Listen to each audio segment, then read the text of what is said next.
The coffee cup slipped from my trembling fingers as I stared at the email on my father's computer screen. Urgent.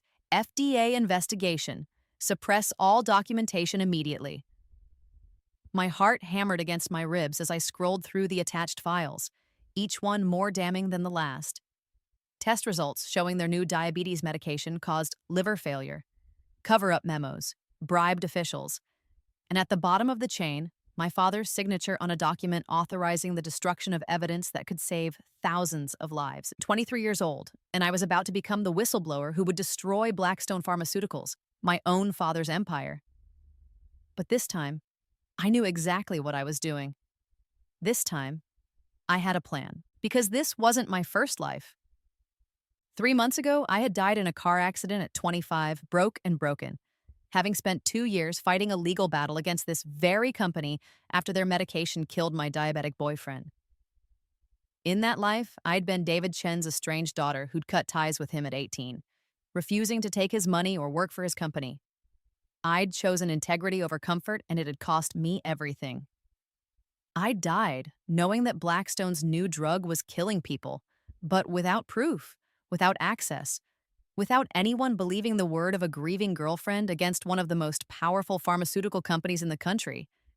I died knowing my father had blood on his hands and that he'd gotten away with it, but somehow, impossibly, I'd woken up on my 21st birthday, 2 years before I'd originally cut contact with him.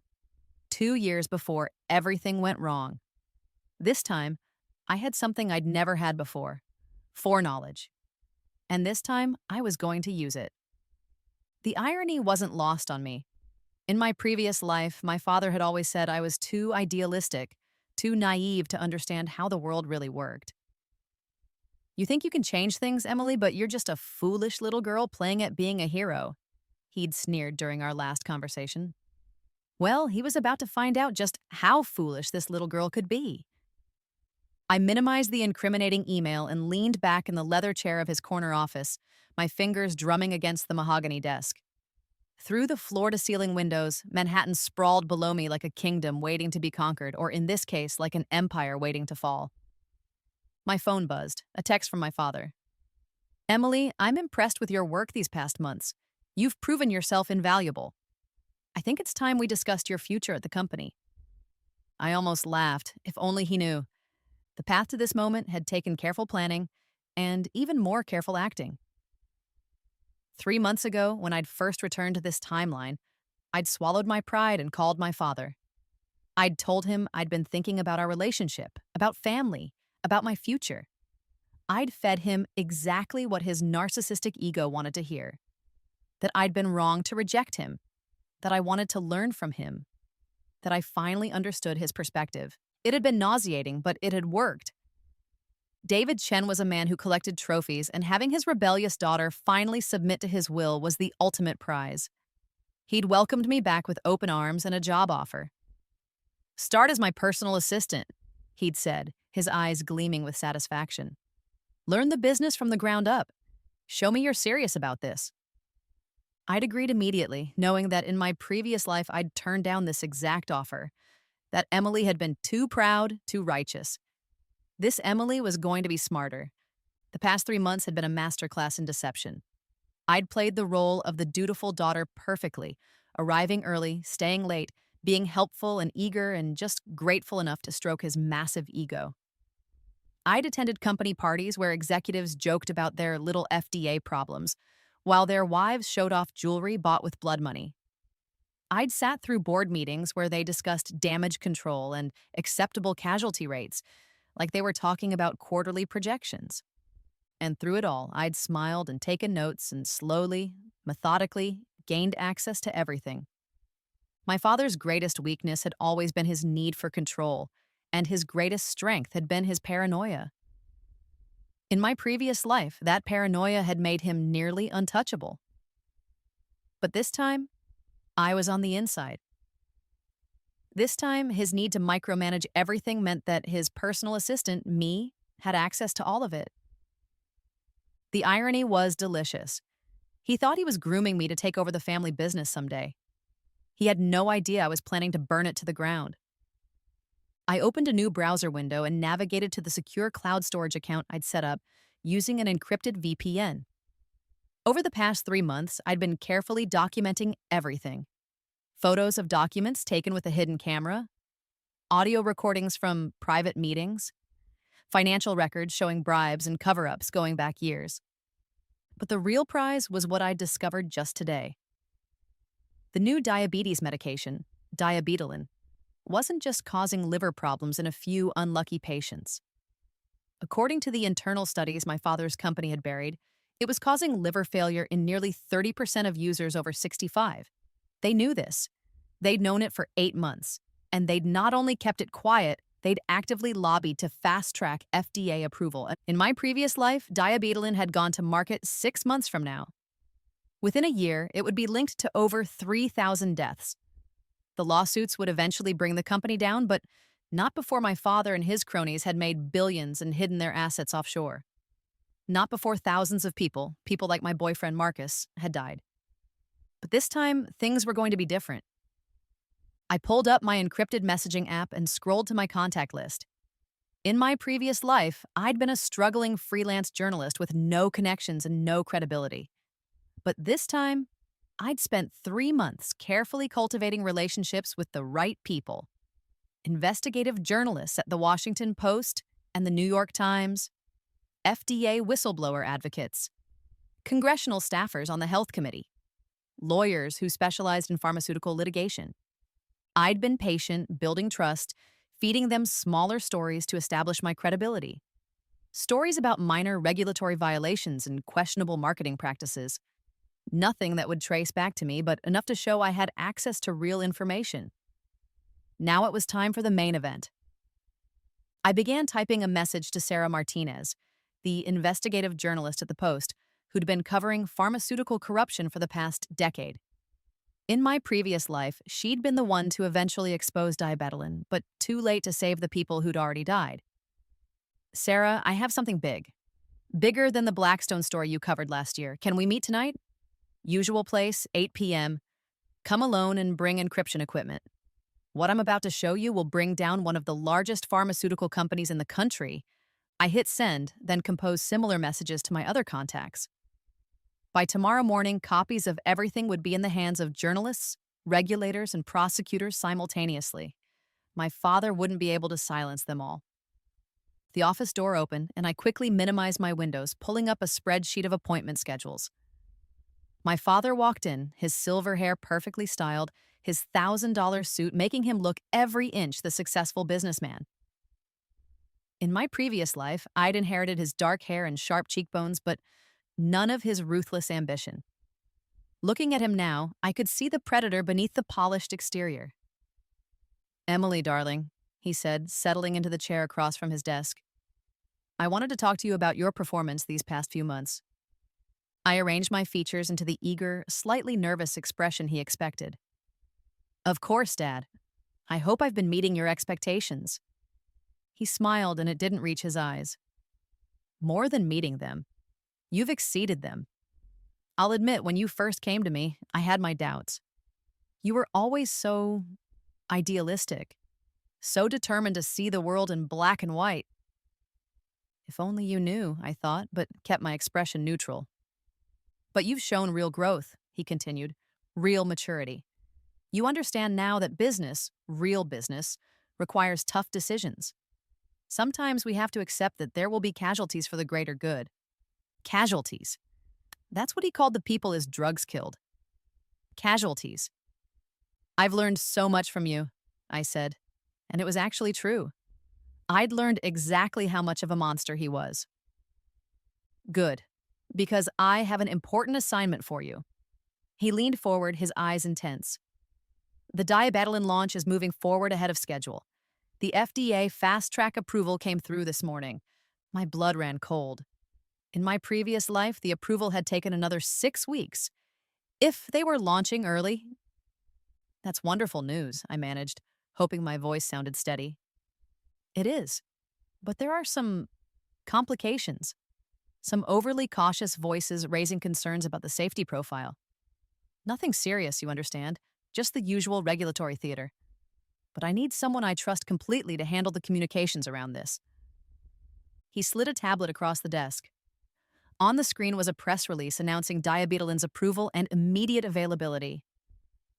My stomach churned as I read the glowing safety profile, completely fabricated based on cherry-picked data that excluded all the patients who'd died in the trials.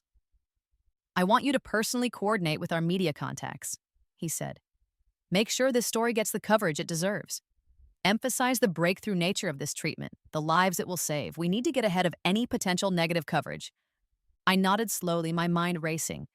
If they were launching next week instead of in 6 weeks, I'd lost precious time. But maybe this could work to my advantage. Of course, I said. I'll make sure the story gets exactly the coverage it deserves. He smiled again, mistaking my meaning entirely. Excellent. I knew I could count on you. You know, Emily, when you first came back, your stepmother was concerned. She thought you might be trying to, what was her phrase, sabotage the family business out of spite. My jaw clenched involuntarily. Veronica, my 28-year-old stepmother, who was only 7 years older than me. In my previous life, she'd been the one to suggest I was only interested in my father's money. She'd been instrumental in driving the wedge between us. But I told her she was wrong, my father continued. I told her that my daughter is many things, but she's not a fool. She understands that family comes first, that loyalty is everything. Loyalty. He wanted to talk about loyalty. Absolutely, I said, meeting his gaze steadily. Family is everything, and loyalty, well, true loyalty means doing what's right, even when it's difficult. He nodded approvingly, completely missing the double meaning. Precisely. Now there is one more thing. We've been monitoring some concerning communications. It seems certain journalists have been asking questions about our clinical trials. Nothing we can't handle, but I want you to be aware that there may be some negative attention in the coming weeks.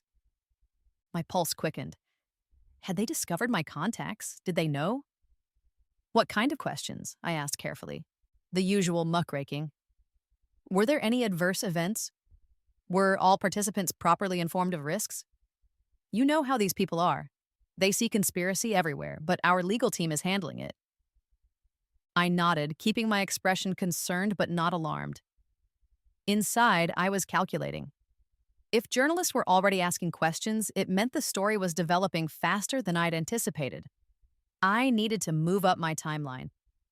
Is there anything specific you need me to do? I asked. Just keep your ears open. If anyone approaches you, and I mean anyone, about your work here, you come to me immediately. Can I count on you for that? Of course, I lied smoothly. You can count on me for anything. After he left, I sat in his chair for a long moment, staring at the city below. In a few hours, I would meet with Sarah Martinez and hand over enough evidence to destroy everything my father had built. But first, I had a few more preparations to make. I pulled up the internal company directory and began compiling a list of every executive who'd been involved in the diabetoline cover-up. CFO Robert Harrison, who'd authorized payments to silence the families of patients who'd died in trials. Chief Medical Officer Dr. Patricia Wong, who'd falsified safety data. Marketing Director James Fletcher, who'd crafted the lies they were telling the public. All of them thought they were untouchable. All of them were about to learn otherwise. My phone buzzed with a response from Sarah. I'll be there. This better be worth the risk. Oh, it would be worth it. Because this time, I wasn't just seeking justice for the people they'd killed. This time, I was also getting revenge for what they'd done to me. I thought about Marcus, my boyfriend from my previous life. Sweet, brilliant Marcus, who'd been diagnosed with diabetes at 20 and had been so excited when diabetoline was approved.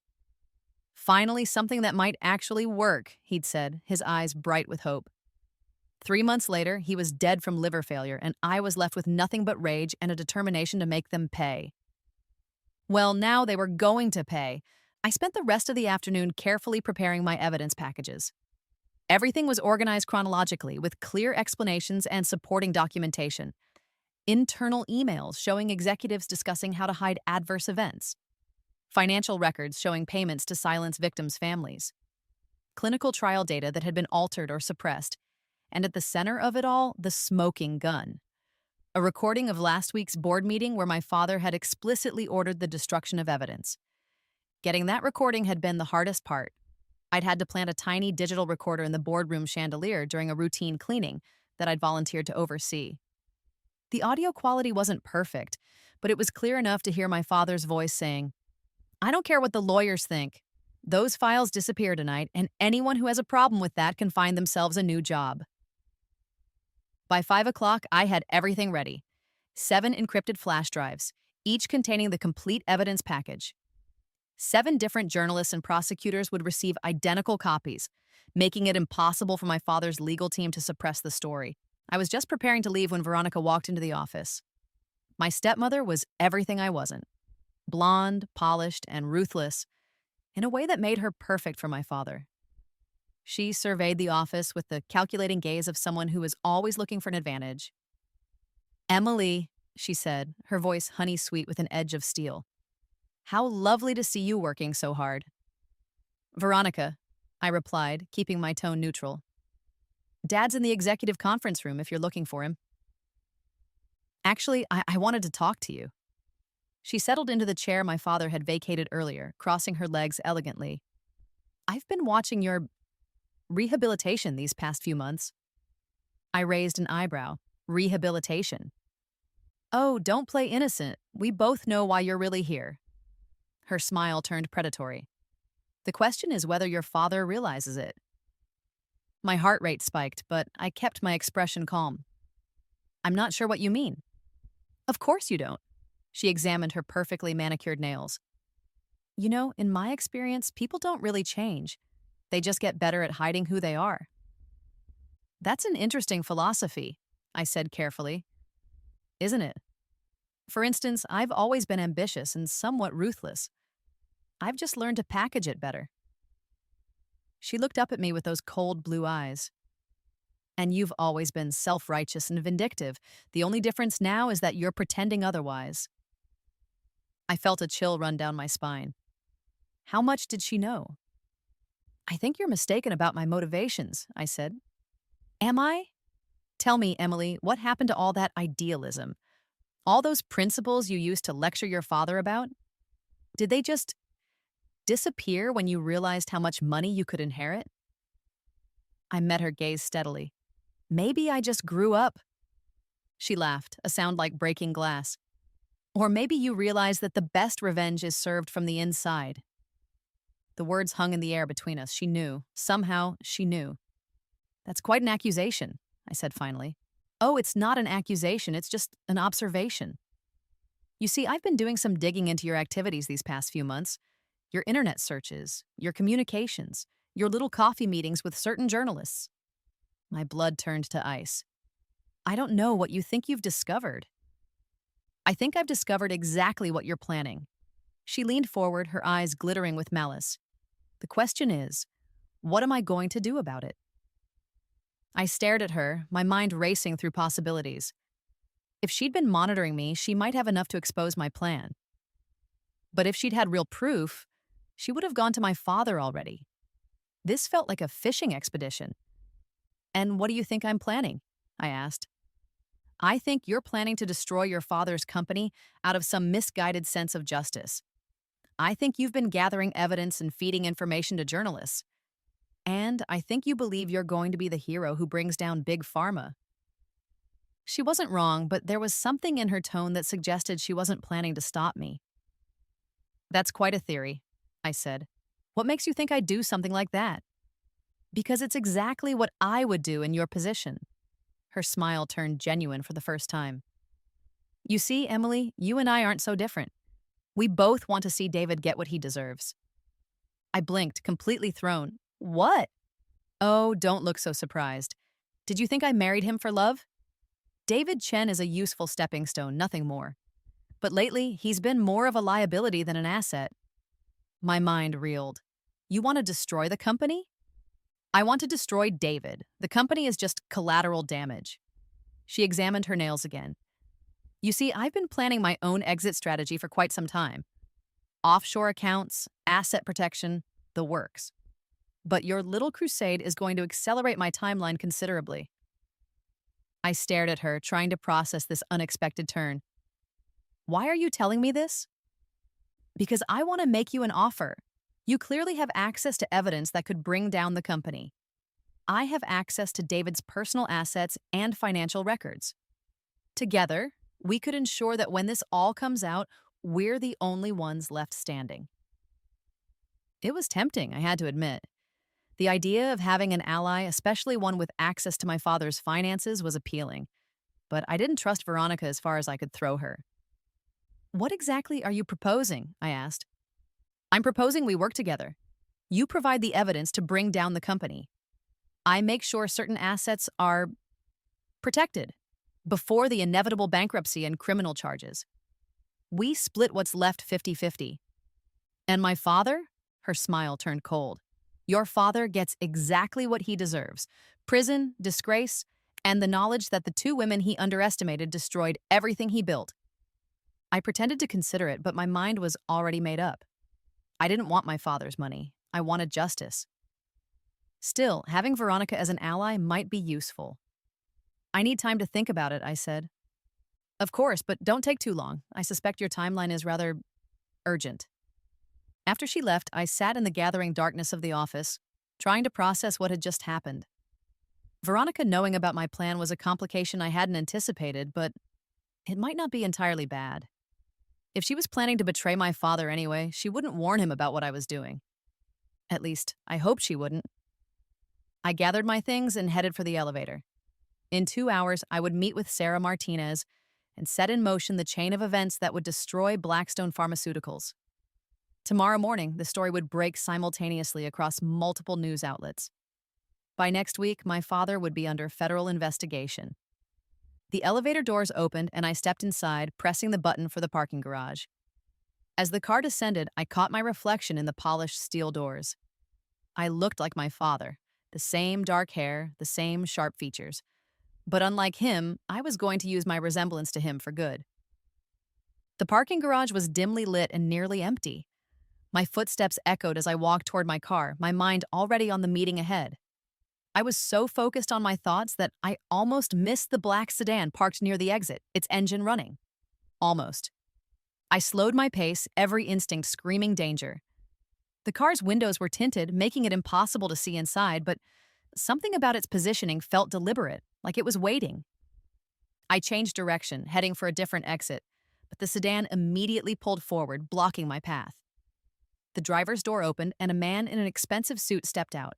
He was tall, broad-shouldered, and had the kind of calm demeanor that suggested he was very good at violence. "Miss Chen," he said, his voice polite but threatening. "Mr. Harrison would like a word?" Robert Harrison, the CFO who'd authorized payments to silence victims' families. In my previous life, I'd heard rumors that he had connections to some very unsavory people, but I'd never seen proof. "I'm sorry," I said, trying to keep my voice steady. "I have somewhere to be." "I'm afraid that's not possible." 2 more men emerged from the shadows flanking me. "Mr. Harrison is waiting in the car. He'd prefer this conversation remain private." My heart hammered against my ribs. If I got in that car, I might not come out alive. But I was trapped, with no clear escape route.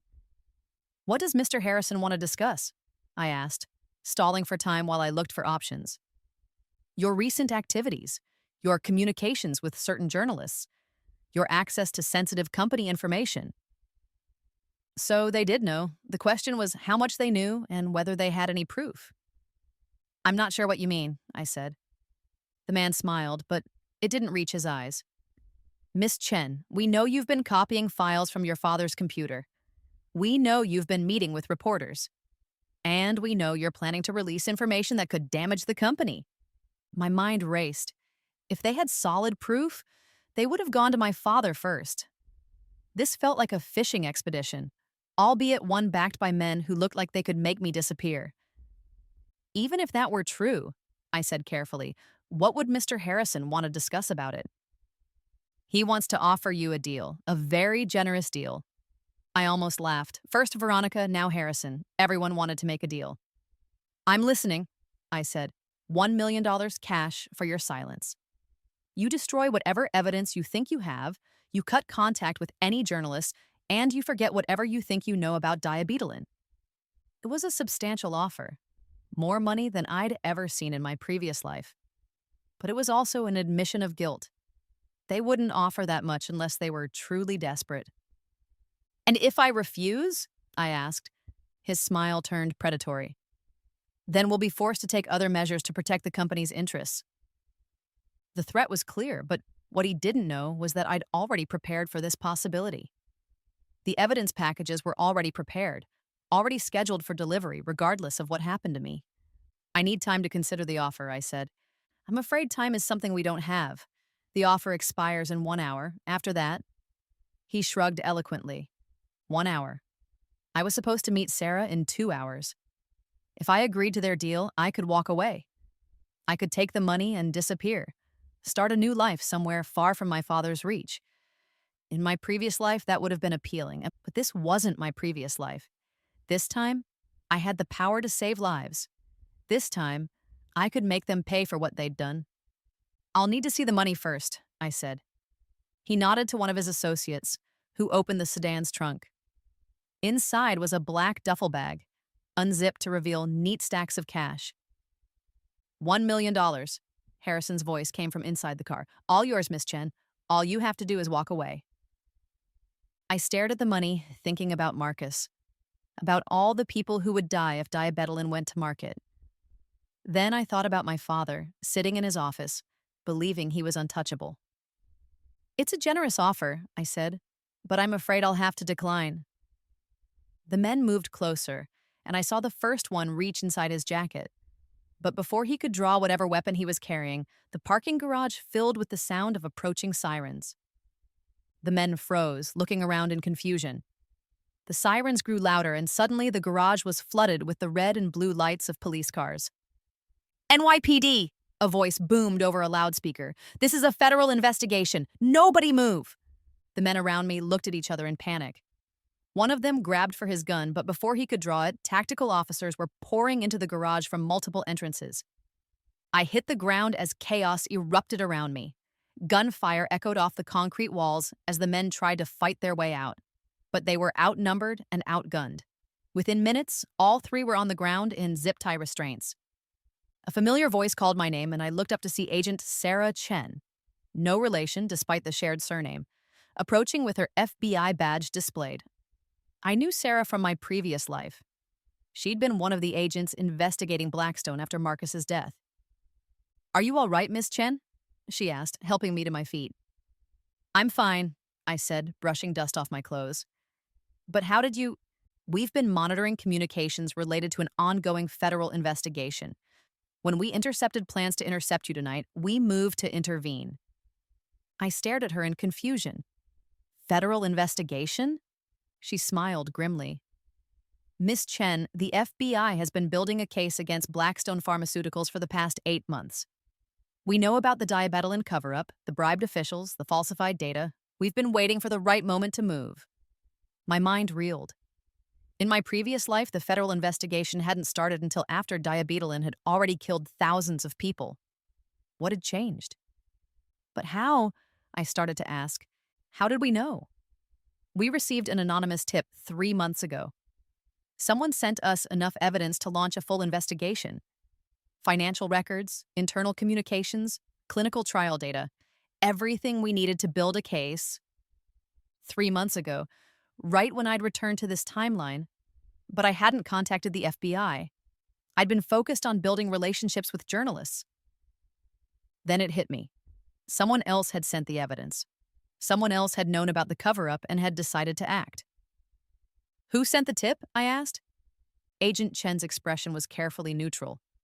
I can't reveal the identity of our sources, but I can tell you that we've been coordinating with multiple agencies. The FDA, the SEC, the IRS. This is going to be the largest pharmaceutical fraud case in history. As if summoned by her words, more law enforcement vehicles poured into the garage. FBI agents, FDA investigators, SEC enforcement officers. They moved with the coordinated precision of a long-planned operation. What happens now? I asked. Now we execute search warrants on Blackstone facilities nationwide. We arrest key executives on federal charges. and we prevent a dangerous drug from reaching the market. I watched as they loaded Robert Harrison into a federal vehicle. Through the tinted windows of the sedan, I could see him shouting into his phone, probably calling lawyers or trying to warn my father. But it was too late. As Agent Chen had said, this was a coordinated operation. My father's empire was crumbling in real time. Miss Chen, Agent Chen said, drawing my attention back to her. We're going to need you to come with us. As a witness and for your own protection. I nodded, understanding. With Harrison and his men arrested, my father would know that someone had betrayed him. It wouldn't take him long to figure out who. As we drove through the city toward the federal building, I watched through the window as news vans raced past us, heading toward Blackstone headquarters. The story was already breaking. By morning, it would be front-page news in every major paper in the country. But something still nagged at me. The anonymous tip that had started the federal investigation, who had sent it? It couldn't have been me. I'd only just returned to this timeline. But someone else had known about the cover-up. Someone else had decided to act. The federal building was buzzing with activity. Agents and prosecutors hurried through the halls, coordinating the massive operation. I was escorted to a conference room where Agent Chen and several other officials were waiting. Miss Chen, said a woman I didn't recognize. I'm Assistant U.S. Attorney Jennifer Walsh. I'm going to be prosecuting this case. We understand you've been working at Blackstone for the past 3 months. That's correct, I said. And you've had access to your father's computer and communications? I nodded. As his personal assistant, I had access to most of his files. We're going to need you to tell us everything you know about the diabetelin cover-up. Every conversation you overheard, every document you saw, every meeting you attended. For the next 4 hours, I told them everything. Not just what I'd observed in this timeline, but everything I'd known from my previous life as well. I was careful to frame it in terms of what I'd discovered through my work at the company, but I gave them every detail I could remember. They were particularly interested in the board meeting recording I'd made. When I played it for them, the room fell silent. This is incredibly damaging, Awisa Walsh said finally. Your father explicitly ordering the destruction of evidence. This could be the centerpiece of our obstruction of justice case. As dawn broke over Manhattan, I finally finished my debriefing. Agent Chen escorted me to a safe house in Queens, where I would stay until the initial arrests were complete. Your father doesn't know about your cooperation yet, she explained as we drove through the empty streets. But he will soon. Once the arrests start, he'll figure out that someone on the inside provided information. I nodded, feeling a strange mix of exhaustion and anticipation. In a few hours, my father would be arrested. Everything he'd built would come crashing down. Justice would finally be served. But as we pulled up to the safe house, a modest 2-story home in a quiet residential neighborhood, I realized that something was bothering me. The anonymous tip that had started the federal investigation, the fact that everything had moved so quickly, it felt like someone else had been planning this for a long time. The safe house was spartanly furnished, but comfortable. Agent Chen showed me to a bedroom and handed me a secure phone. If you need anything, or if you remember any additional details, call the number programmed into this phone. An agent will be stationed outside at all times for your protection. After she left, I sat on the edge of the bed, trying to process everything that had happened. In my previous life, I'd spent 2 years fighting a losing battle against Blackstone, watching helplessly as they covered up Marcus's death and continued selling their poison. I'd died broke, alone, and defeated. But in this timeline, justice was being served. The company was falling. My father would face consequences for his crimes. The only question was, who else had been working to make this happen? I was still pondering that question when the secure phone rang. I answered cautiously. Emily? The voice was familiar, but I couldn't immediately place it. Who is this? It's Dr. Sarah Kim, from Blackstone's Clinical Trials Division. We work together on the diabetelin safety reports. Dr. Kim. In my previous life, she'd been one of the researchers who'd tried to blow the whistle on diabetelin's problems. She'd been fired and blacklisted from the industry, but in this timeline, I'd never met her. Dr. Kim, I said carefully. How did you get this number? Agent Chen gave it to me. She said you were the one who'd been gathering evidence against the company. Among others, apparently. She was quiet for a moment.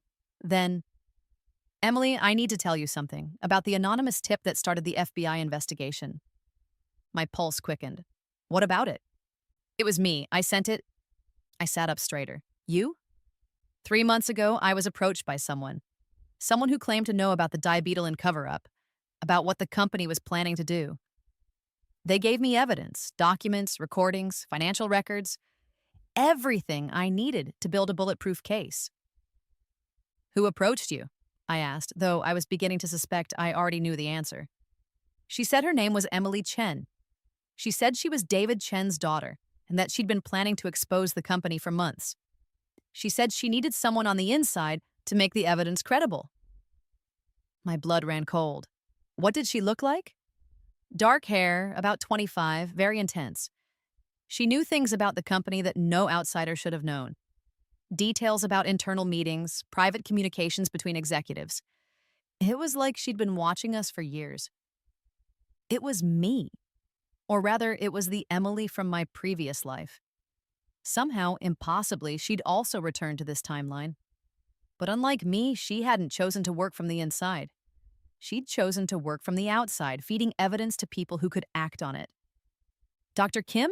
I said slowly, when exactly did this Emily contact you? February 15th. I remember because it was the day after Valentine's Day. She said she'd been watching the company for months, waiting for the right moment to act. February 15th. The day after I'd woken up in this timeline on my 21st birthday.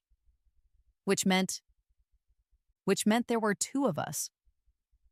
Dr. Kim, I need to ask you something, and I need you to think very carefully before you answer. Did this other Emily ever mention anything about having lived through this before?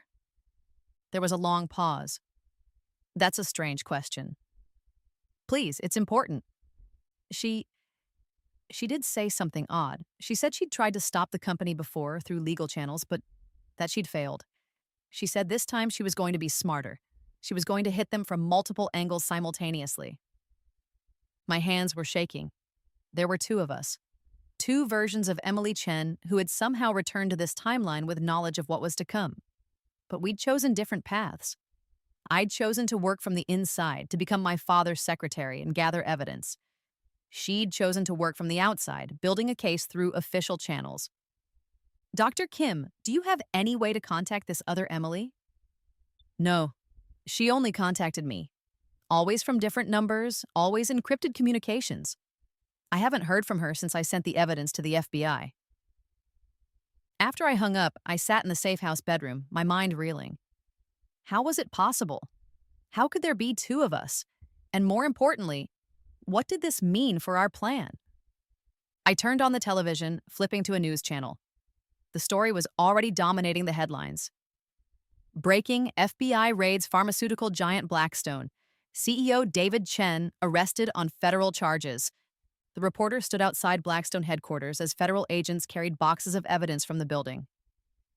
Sources tell us this investigation has been ongoing for months, focusing on allegations that the company covered up dangerous side effects of their new diabetes medication. I watched as they showed footage of my father being led away in handcuffs. Even in custody, he looked arrogant, defiant. He was shouting something at the reporters, probably claiming his innocence. The phone rang again. This time it was Agent Chen. Emily, I wanted to update you on the arrests. We've taken your father, Robert Harrison, Dr. Patricia Wong, and 6 other executives into custody.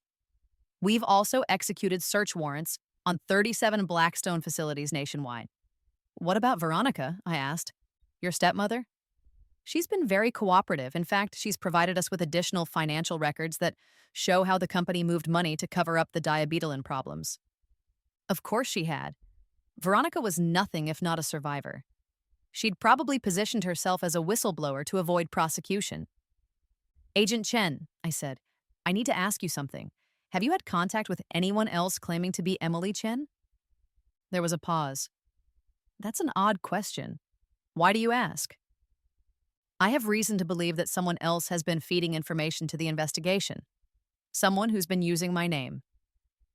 I see. Well, I can tell you that we've received information from multiple sources. Some of those sources may have used unconventional methods to protect their identities. That wasn't really an answer, but it told me what I needed to know. The other Emily was still out there, still operating in the shadows. Over the next few days, I watched from the safe house as my father's empire crumbled in real time. The diabetelin launch was immediately suspended. The FDA opened a formal investigation into the drug's approval process. The SEC announced they were examining Blackstone's financial disclosures. Congressional hearings were scheduled. But most satisfying of all were the lawsuits. Families of patients who had died in the clinical trials came forward, armed with evidence of the cover-up. The law firm representing them held a press conference where they announced they were seeking billions in damages. I recognized one of the lawyers, David Brennan, who in my previous life had represented Marcus's family in their unsuccessful lawsuit against Blackstone. This time, he had the evidence he needed to win. "This is about more than money," he told the cameras. "This is about holding a company accountable for putting profits over people's lives." Blackstone Pharmaceuticals knew their drug was killing people, and they sold it anyway. By the end of the week, Blackstone's stock had lost 80% of its value. The company was facing criminal charges, civil lawsuits, and regulatory sanctions that would effectively put them out of business. My father's personal assets had been frozen pending investigation. It was everything I'd wanted in my previous life. Complete, total justice. But I still hadn't found the other Emily. That changed on Thursday morning when Agent Chen called with an unexpected request. "Emily, there's someone here who wants to meet with you. She says she has information about your case, but she'll only speak with you directly." "Who is it?" "She says her name is Emma Chen, claims to be your cousin." Emma, not Emily.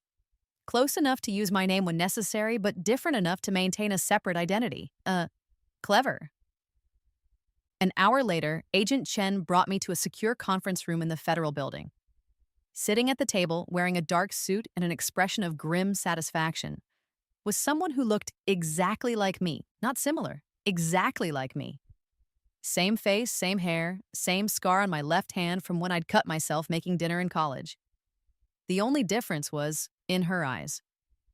Where I felt a sense of closure, she looked hungry, like someone who had tasted victory but wasn't satisfied yet. "Hello, Emily," she said as Agent Chen left us alone. "Hello, Emma." We stared at each other for a long moment. It was like looking into a mirror, except the reflection was sitting across from me. "I suppose you have questions," she said finally. "A few, starting with, how are you here?" "The same way you are, I assume. I died in a car accident at 25, fighting a losing battle against our father's company. I woke up on our 21st birthday with a chance to do things differently. But we chose different approaches." She nodded. "You chose to work from the inside.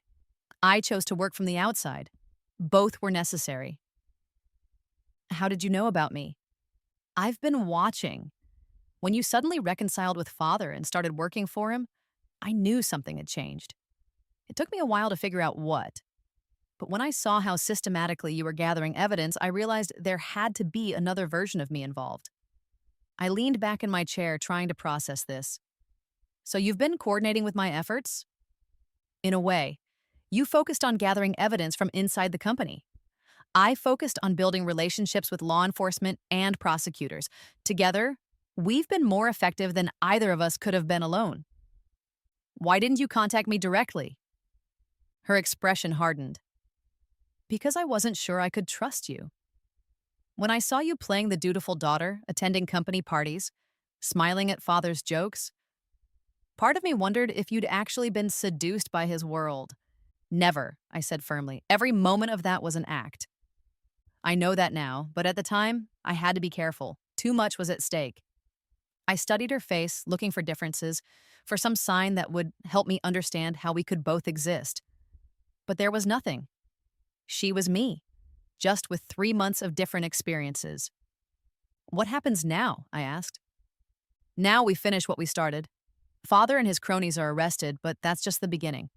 We need to make sure they stay in prison. We need to make sure Blackstone can never hurt anyone again, and we need to make sure every victim gets justice." There was something in her tone that made me uneasy. "What do you mean?" I mean, we don't stop until everyone who was complicit in this cover up faces consequences. Every doctor who falsified data, every regulator who took bribes, every executive who put profits over lives. The FBI is handling that. The FBI is handling the criminal case, but there are other forms of justice. I stared at her, seeing something in her eyes that I didn't like. What other forms? Dr. Patricia Wong has a medical license that needs to be revoked. Marketing director Fletcher has a reputation that needs to be destroyed. Board member Williams has political ambitions that need to be crushed. Those are all things that will happen naturally as a result of the investigation. Will they? She leaned forward. Emily, in our previous life, how many Blackstone executives faced real consequences for Marcus's death? I was quiet for a moment. The answer was none. A few mid-level employees had been fired, but the real decision-makers had escaped largely unscathed. That's not going to happen this time, she continued. This time, we're going to make sure every single person who was involved pays the price. There was something almost frightening about the intensity in her voice. I understood the desire for revenge. I felt it too. But there was a difference between justice and vendetta. What exactly are you planning? I asked. I'm planning to systematically destroy the life of everyone who enabled this cover-up. Dr. Wong will lose her medical license and be prosecuted for fraud. Fletcher will be sued into bankruptcy by every family whose loved one died because of his marketing lies. Williams will have his political career ended when his bribery comes to light. Most of that will happen through the legal system. Some of it will. The rest we'll handle personally. I felt a chill. What does that mean? It means we use everything we know about these people to ensure they face consequences. Dr. Wong has been having an affair with a married colleague, information that would be very damaging to both of them if it became public. Fletcher has been embezzling money from his daughter's college fund to pay gambling debts. Williams has been taking bribes not just from Blackstone, but from 3 other pharmaceutical companies. How do you know all this? I've spent 3 months investigating everyone connected to the Diabetelin cover-up. I know where the bodies are buried, Emily.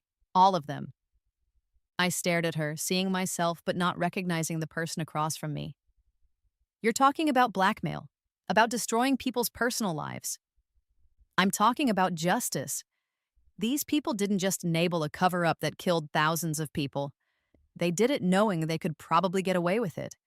They need to understand that actions have consequences.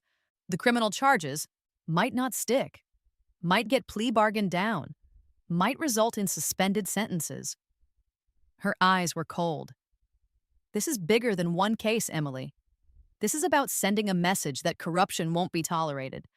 I understood her anger. I shared it, but something about her approach felt wrong. What about Veronica? I asked. Emma's expression darkened. What about her? She's cooperating with the investigation. She's providing evidence against father. Veronica is a parasite who married father for his money and is now trying to save herself by betraying him.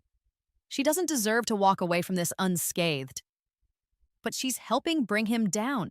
She's helping herself. Don't mistake self-preservation for virtue. Emma leaned back in her chair. Veronica has been complicit in father's crimes for years. She knew about the Diabetelin problems and said nothing. She attended board meetings where they discussed cover-ups.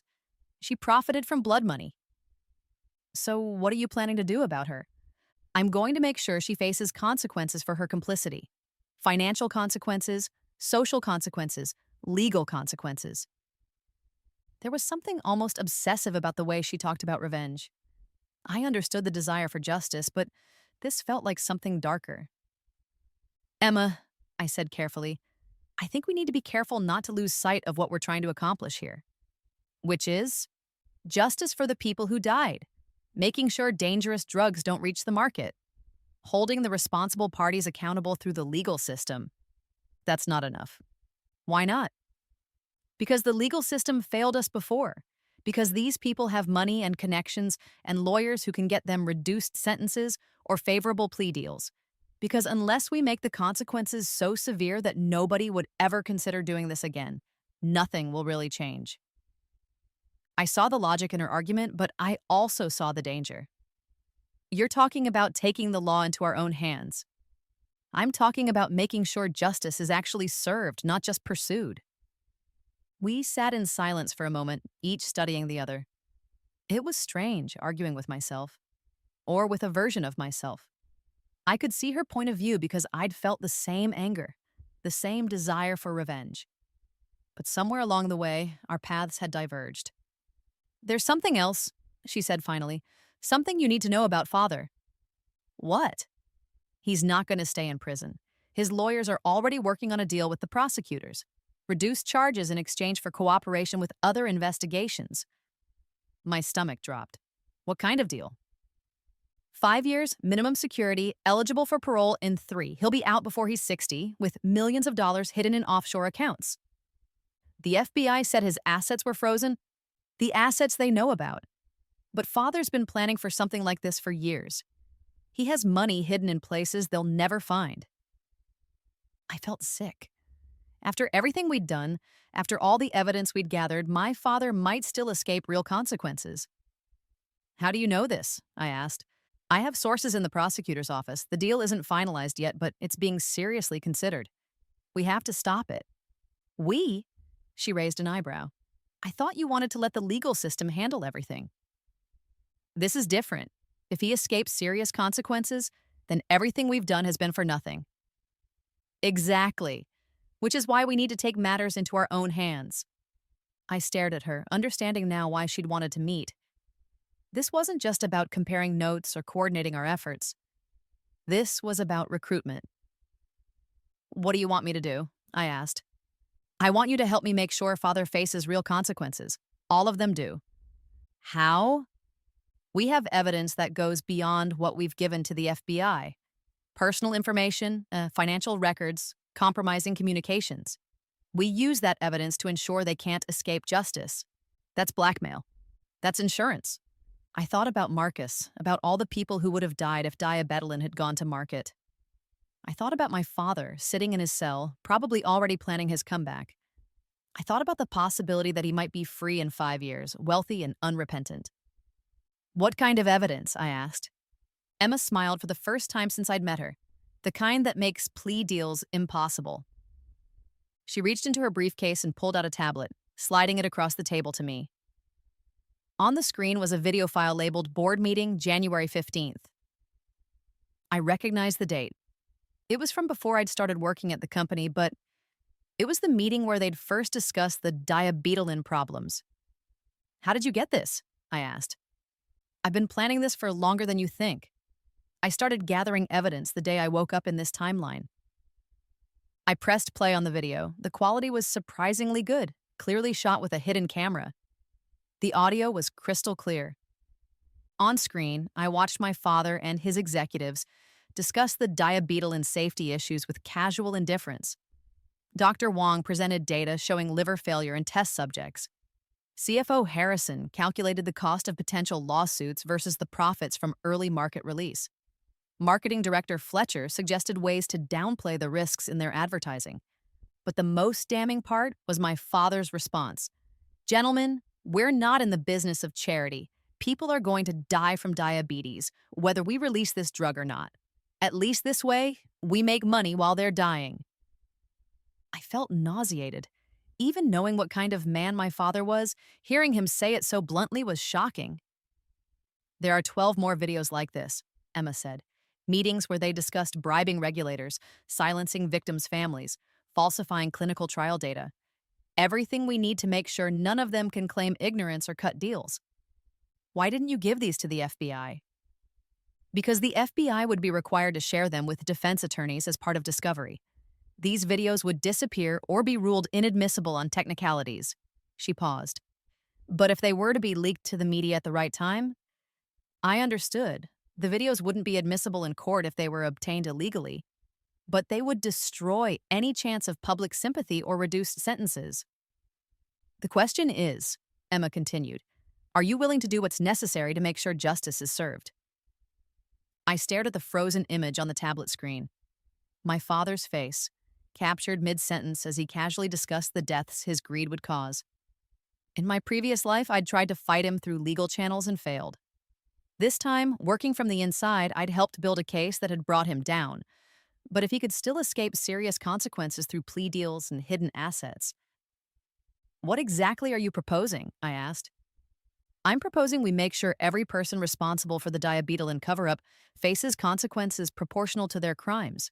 Real consequences, not just legal theater. Meaning? Meaning Dr. Wong loses her medical license and faces prosecution in multiple states. Meaning Fletcher loses everything in civil suits and public humiliation. Meaning Williams's political career ends in scandal. Meaning father spends the rest of his life in prison with no access to his hidden money. And if they don't agree to face those consequences voluntarily, then we make sure they face them involuntarily. I thought about it for a long moment. Everything Emma was proposing felt like justice to me. These people had caused immeasurable suffering and were trying to escape accountability. They deserved to face consequences, but there was something that bothered me about the way she talked about it. Something that felt more like revenge than justice. I need time to think about this, I said finally. Of course, but don't take too long. Father's lawyers are pushing for a quick plea deal. We need to act before that happens. After she left, I sat alone in the conference room, staring at the tablet. The video was paused on my father's face, frozen in an expression of casual cruelty.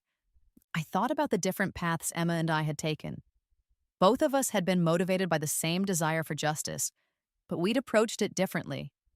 I'd chosen to work within the system, to gather evidence and let law enforcement handle the prosecutions. She'd chosen a more aggressive approach, gathering leverage to ensure specific outcomes. Both approaches had been necessary to bring down Blackstone. But now that we'd succeeded in that goal, our paths were diverging again. The question was, which approach was right for what came next? I picked up the secure phone and called Agent Chen. Agent Chen, it's Emily. I need to ask you about the plea deal negotiations. There was a pause. I can't discuss ongoing negotiations with you, Emily. You know that. I understand. But hypothetically, if someone were offered a deal that seemed too lenient given the severity of their crimes, what would be the appropriate way to address that? Hypothetically, the appropriate way would be to trust that prosecutors are making decisions based on the strength of their evidence and the likelihood of conviction at trial. And if new evidence emerged that made a conviction more likely, then that evidence should be provided to prosecutors through appropriate channels. Appropriate channels, that was the key phrase. Emma's approach involved bypassing appropriate channels, using leverage and public pressure to force specific outcomes. I understood why she felt it was necessary. The legal system had failed us before, but something about her approach felt like it crossed a line. That night, back at the safe house, I lay awake thinking about Marcus. In my previous life, I'd held his hand as he died, watching helplessly as his liver failed. The doctors had said it was a rare reaction to his medication, an unfortunate but unavoidable side effect. Now I knew the truth. His death hadn't been unavoidable. It had been the direct result of my father's decision to prioritize profits over human lives. Marcus deserved justice. All the victims deserved justice. The question was, what form should that justice take? I was still wrestling with that question when my phone rang. It was Emma. Emily, we need to meet. Something's happened. What? Father's been released on bail. His lawyers convinced a judge that he's not a flight risk. My blood ran cold. What? How is that possible? Money and connections. He's wearing an ankle monitor and he's not allowed to leave the country, but he's free pending trial. Where is he? The estate in the Hamptons. Veronica's with him. I felt a surge of anger. After everything he'd done, my father was free to sit in his mansion while his victims were dead or suffering. There's more, Emma continued. I have a source who says the plea deal is moving forward. The prosecutors are willing to accept a manslaughter charge with a recommended sentence of 7 years. 7 years for thousands of deaths. That's not justice, I said. No, it's not, which is why we need to act. Tonight. What are you planning?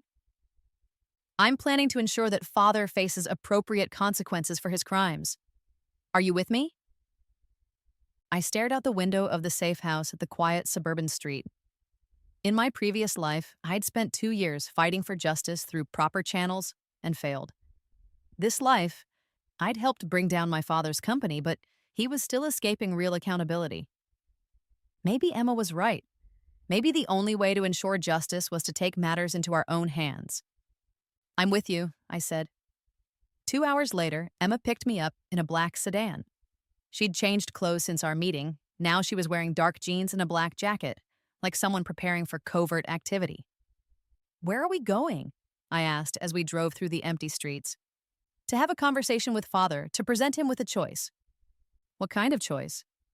He can plead guilty to all charges and accept a life sentence, or we can release the videos I showed you to every major news outlet in the country.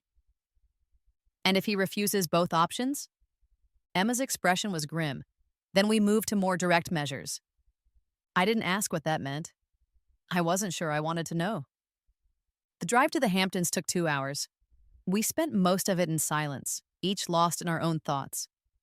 I found myself thinking about the different paths my life could have taken.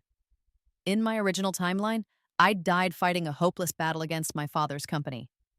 In this timeline, I'd helped bring him down, but he was still trying to escape consequences. Maybe there was a third path. Maybe this time I could ensure that justice was truly served. The Chen estate sat on 50 acres of prime Long Island real estate, hidden behind high walls and electronic gates. In my previous life, I'd never been welcome here after I'd cut ties with my father, but I knew the layout from my childhood visits. How are we getting inside? I asked as Emma parked on a side road about half a mile from the estate. The same way I've been getting inside for the past month, she said, pulling a small device from her jacket. Counterfeit access card for the service entrance. I've been monitoring Father's communications from inside the house. I stared at her. You've been breaking into his house? I've been gathering intelligence. There's a difference. Not legally, there isn't. Emily, after everything we've been through, are you really concerned about the legality of trespassing? She had a point. We'd already crossed several legal lines to get to this point. What was one more? The service entrance was on the north side of the property, hidden from the main house by a grove of trees. Emma's counterfeit card worked perfectly, and within minutes we were inside the grounds. The house was dark except for lights in my father's study on the second floor. Emma led me through gardens I remembered from childhood, past the pool where I'd learned to swim, past the tennis court where my father had taught me to play. It felt surreal, sneaking through my childhood home like a burglar. We entered through the kitchen, using another counterfeit card. The house was quiet. Apparently my father and Veronica were the only ones there. No security guards, no staff. His arrogance was astonishing. Emma led me up the back stairs to the second floor. Through the study door, I could hear my father's voice. He was on the phone, probably with his lawyers. No, I don't care what it costs, he was saying. I want this resolved quickly and quietly. 7 years is still too long. Emma looked at me and mouthed, "Ready?" I nodded. She opened the study door and we walked in. My father was sitting behind his desk, the phone pressed to his ear. When he saw us, he went pale. "I'll call you back," he said, hanging up the phone. For a moment, we all just stared at each other. My father looked older than I remembered, stress lines around his eyes that hadn't been there before. But his expression was still arrogant, still defiant. "Emily," he said finally, "I should have known." "Hello, Father." His gaze shifted to Emma, and his eyes widened slightly. "And you are?" "I'm Justice," Emma said simply. "You're trespassing," my father replied. "Both of you. I could have you arrested." "You could try," Emma said. "But I don't think you want to draw that kind of attention to yourself right now." My father leaned back in his chair, trying to project confidence. "What do you want?" "We want you to tell your lawyers that you're withdrawing from plea negotiations," I said. "We want you to plead guilty to all charges and accept whatever sentence the court imposes." He laughed, but there was no humor in it. "And why would I do that?" Emma pulled out her tablet and set it on his desk, pressing play on one of the videos. My father's recorded voice filled the room. "People are going to die from diabetes, whether we release this drug or not. At least this way, we make money while they're dying." The color drained from his face. "We have 12 videos like this," Emma said. "Meetings where you and your executives discussed bribing officials, covering up deaths, falsifying data. Everything you need to guarantee a life sentence." "Those recordings are illegal," my father said, but his voice lacked conviction. "Maybe, but they're also damning. Imagine how they'll play on the evening news. You're bluffing. Emma pulled out her phone and showed him a draft email to the producer of 60 Minutes. One click, and this goes out to every major news outlet in the country. Your plea deal disappears, your remaining reputation disappears, and you spend the rest of your life in maximum security prison. My father stared at the phone, then at us. What do you want? Justice, I said. For Marcus. For all the people your greed killed. For the people who will die if we let you escape real consequences, Emma added. He was quiet for a long moment, weighing his options. Finally, he spoke. You think you're heroes, don't you? You think you're fighting for justice. We are fighting for justice, I said. No, you're fighting for revenge, and you're no better than me. We're nothing like you, Emma said coldly. Aren't you? You're threatening an innocent man. Innocent? I couldn't keep the anger out of my voice. You killed thousands of people for money. You're the opposite of innocent. I made business decisions based on available information. Sometimes those decisions have unfortunate consequences. Unfortunate consequences? Emma stepped closer to the desk. Marcus Chen was 22 years old when your business decision killed him. Sarah Martinez was 35 with 2 young children. Robert Kim was 67, looking forward to retirement. They weren't unfortunate consequences. They were murder victims. My father's mask of composure finally cracked. You don't understand the pressures of running a company. The impossible choices. The competing interests. It's easy to judge from the outside, but you've never had to make the hard decisions. The only hard decision was choosing greed over human lives, I said. And you made the wrong choice. I made the necessary choice. Do you have any idea how many jobs were at stake? How many investors would have lost their life savings if we'd pulled diabetalin from development? So you decided other people should lose their lives instead. He stood up abruptly, his chair scraping against the floor. I'm done with this conversation. Get out of my house. We're not leaving until you agree to our terms, Emma said. Then I'm calling the police. Go ahead. Explain to them how you have illegal recordings of your conversations. Explain how you've been monitoring your house for months. Explain how you're trying to negotiate a plea deal for mass murder. My father reached for his phone, but Emma was faster. She grabbed it from his hand and tossed it across the room. You have one choice, she said. Accept justice voluntarily or have it imposed on you. You're threatening me. We're offering you a chance to do the right thing for once in your life. He looked back and forth between us, calculation in his eyes. What guarantee do I have that you won't release those videos anyway? You don't, Emma said. But if you fight us, I guarantee we will release them. And if I cooperate, then we'll consider whether justice has been served. It wasn't a real guarantee, and we all knew it. But it was the only offer he was going to get. My father sat back down heavily. For the first time since I'd known him, he looked defeated. You've destroyed everything, he said quietly. My company, my reputation, my future. What more do you want? We want you to take responsibility for what you've done, I said.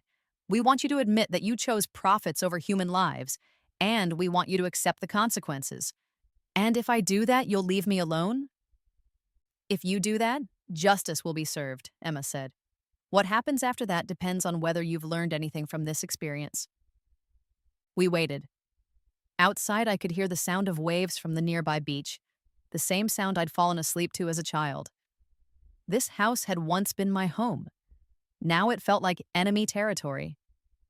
Finally, my father spoke. Fine. I'll withdraw from the plea negotiations. I'll plead guilty to all charges. All charges, Emma emphasized. Murder, conspiracy, obstruction of justice, bribery, fraud, everything. Yes. And you'll make a public statement accepting responsibility for the deaths caused by diabetalin. Yes. And you'll provide information about all your hidden assets so they can be used to compensate victims' families. He hesitated at that. The assets are protected by... The assets are blood money, I said. They belong to the families of your victims. After a long moment, he nodded. Good, Emma said. We'll be monitoring your communications to make sure you follow through. If you try to back out of this agreement, or if you try to hide additional assets, Or if you try to reduce your culpability in any way, those videos go public immediately. I understand. Do you? I asked. Do you really understand what you've done? Do you understand that thousands of people are dead because of your choices? He looked at me with something that might have been regret. Emily, I know you think I'm a monster, but everything I did to build something for our family. For you. I never wanted anything built on other people's suffering. I know. That's why you're a better person than I am. It was the closest thing to an apology I was likely to get from him. We left him sitting in his study, staring out at the dark ocean. As we walked back through the house, I felt a strange sense of closure. This was where I'd grown up, where I'd learned right from wrong despite my father's example. And now it was where I'd finally gotten justice. How do you feel? Emma asked as we drove away from the estate. Tired, I said honestly, but satisfied. Good, because we're not done yet. I looked at her in surprise. What do you mean? Sabeb. I mean, there are still other people who need to face consequences. Dr. Wong, Fletcher, Williams, the whole network of people who enabled this. I was quiet for a moment. Emma, I think we need to be careful not to let this turn into a vendetta. It's not a vendetta, it's systematic justice. What's the difference? The difference is that a vendetta is personal. This is about making sure everyone who participated in mass murder faces appropriate consequences. I could see her point, but I was starting to worry about where this path led. What if we're becoming the very thing we're fighting against? What if we're letting our desire for justice turn into something darker? Emily, these people killed thousands of innocent people for money. There is no too far when it comes to making them pay for that. But I wasn't so sure. As we drove back toward the city, I found myself thinking about the look in my father's eyes when he'd finally agreed to our terms. There had been defeat there, yes, but also something that looked like genuine remorse. Maybe that was enough. Maybe justice didn't require destroying every person who'd been involved in the cover-up. Maybe it was enough to make sure the people responsible faced legal consequences and that their victims were compensated.